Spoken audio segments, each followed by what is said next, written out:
Let's talk about head trash. You know, that voice in your head telling you you're not good enough. This will never work. Someone else can do it better. And as entrepreneurs, we carry so much of this mental baggage. Man, it's no wonder we feel stuck. But what if I told you there's a way to flip that script? Here's the thing about head trash, it doesn't just weigh you down, it can actually stop you completely. It's like carrying a backpack filled with rocks. Every doubt, every criticism, every fear adds another one. Before you know it, even the smallest tasks, they feel impossible. You know those moments when you think, I'm not ready for this? Or what if I fail? Well, that's head trash. And while it might feel like harmless insecurity, it's actually the number one thing holding you back from success. So think about how it feels to carry a backpack that's just too heavy. At first, it's a little uncomfortable, but as the day goes on, it wears you down. And that's what head trash does. It starts as a passing doubt, but then you overthink, then you second guess yourself, and suddenly you're weighed down by rocks you didn't even realize you were carrying. And here's the kicker, the rocks aren't even real, they're just stories that we tell ourselves. This past Saturday, I was at a birthday lunch for a friend who's the interpreter for the deaf at my church. He and his wife, who is deaf, were missionaries to the deaf in Australia. And now my wife and my youngest daughter take sign language classes from them. Now, at lunch, he asked my youngest if she was driving yet. And when she mentioned only having her learner's permit, he actually showed us the Australian sign for license. It's this. And in America, we know this as a gesture for a loser. And at first I thought that's pretty funny. But then I realized this is exactly what we do to ourselves. We take something that could be empowering, like a new opportunity, and we twist it into a symbol of failure.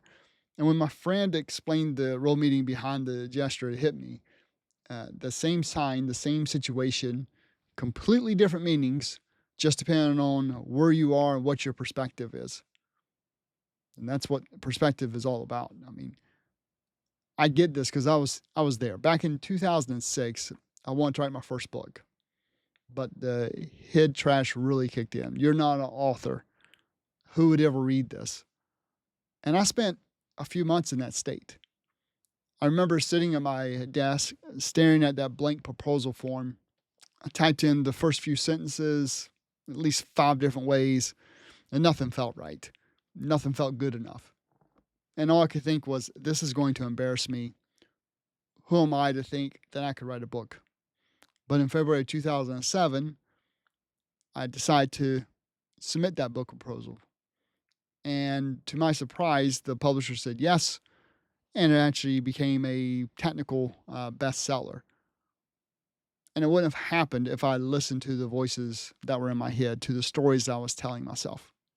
You see, that is the cost of head trash. It doesn't just hold you back, it robs you of opportunities you might not even realize are within reach. And I've had lots of people tell me how much they enjoyed the book that I wrote in 2007 and the follow-up I wrote in 2009. And those people wouldn't have had that book if I hadn't written it. That one decision to not let head trash win, it changed a lot for me. It taught me something, and that is the only way to know what you're capable of is to actually try. So how do you get rid of the head trash? Well, it starts with flipping the script. So thinking back to the license, the big loser there, it's the same sign, different meaning. So what if you could take the doubts and the fears that you're carrying and see them differently? Instead of thinking, I'm not ready, ask yourself, what if I am ready to learn? Instead of, what if I fail, try, what if I grow from this? Small shifts in perspective can have a big impact over time. And here's 3 strategies to start clearing head trash today. Number 1 is you can start a victory log.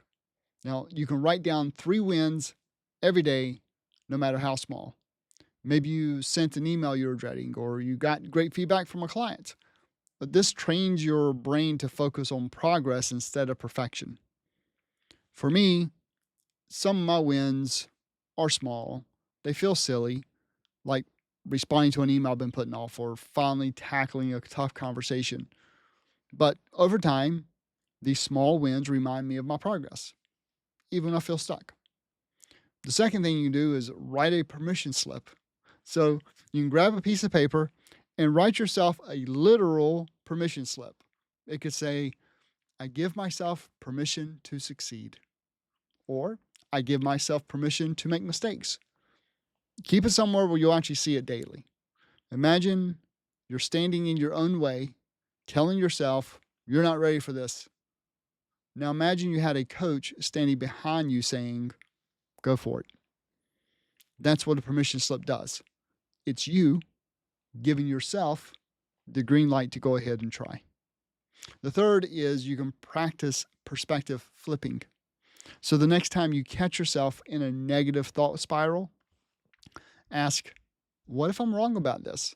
What's the best thing that could happen if I try anyway? These things help shift your mindset from fear to possibility. So say you're launching a new service or a new product, and your first thought is, what if this flops? Perspective flipping helps you shift to, what if this changes somebody's life? It reframes fear into curiosity and excitement. So the next time that you catch yourself flashing that mental loser sign, remember the Australian license story. The only thing that's actually keeping you stuck might be the way you're choosing to see yourself. So clearing out the head trash, it doesn't happen overnight, but with small steps like celebrating your wins, giving yourself permission, and flipping your perspective, you can actually start to see a real shift. You'll see challenges as opportunities, and you'll begin to trust yourself more. Now, think about your own life. What's the heaviest piece of head trash that you're carrying right now? Maybe it's a fear of failure, or maybe it's the idea that someone else can do it better than you. Take a second and identify it, because the first step to clearing it out is knowing and recognizing that it's there. And imagine how much lighter you'll feel when you stop carrying those mental rocks. Imagine showing up for your business with clarity, confidence, and a focus on what really matters, your growth. Clearing out head trash isn't just about feeling better. It's about unlocking the version of you that's capable of so much more. So I want to hear from you. How do you deal with head trash? Drop your thoughts in the comments below, and let's share ideas and learn from each other. And if this resonated with you, you might want to check out this next video. It's where I dive into the fact that you're closer to success than you think. You click on it now because the insights you need might just be one step away.